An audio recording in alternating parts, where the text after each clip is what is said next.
Roll cage mounting points is what I'm working on right now. Thought I'd give you guys a quick update as to why I'm locating them where I am. In most builds in the back, you'd see guys mounting them right here behind the B pillar. In this car, you'd have to build a pretty big structure. It's been done and it works and it's safe. I've moved mine to the back for this location because that's a pressure point in the car. That's where the subframe mounts. The suspension really works this back area here.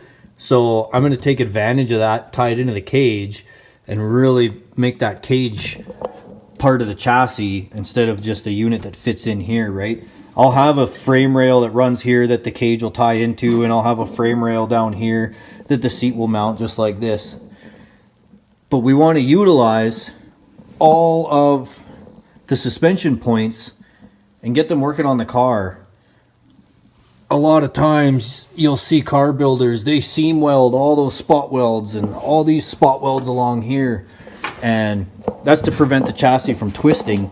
I find if you mount your frame or your roll cage on the subframe of the car, use the pressure points like all the suspension mounting points, you don't have to do that because you've basically turned the roll cage into part of the car, not a piece inside the car. And you really get a lot of that weight, especially this front corner. This right front corner is important on a circle track car. Every time you dive that corner in, all that weight gets transferred throughout the cage and to the back, eventually to the back. And that's what you're trying to do, right? I'll have a petty bar that comes up from that front corner all the way to the back, and it disperses the weight down to both rear wheels. What my plan is eventually, in another life, I'm going to have this come up and this go through. It's going to tie into here. And if we go all the way around into the back, it's going to tie into this frame rail here. And basically turn the car into a chassis similar to a big car,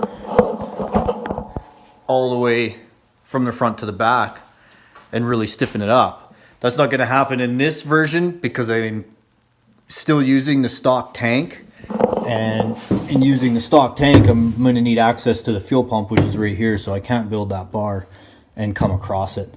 So that'll be in a future life. But the roll cage is going to come right here. It's going to come up with my hoop.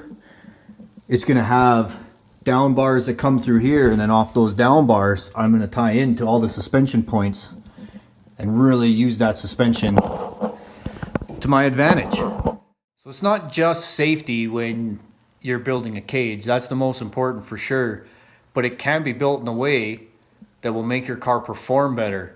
It'll drive more predictably. It'll be more responsive to changes. It'll just be a better race car. So hopefully that gives you guys something to think about, and I'll keep updating you as we make our way through the car. If you haven't checked out the first couple videos to see how we got this far, you can check it out. If you want to see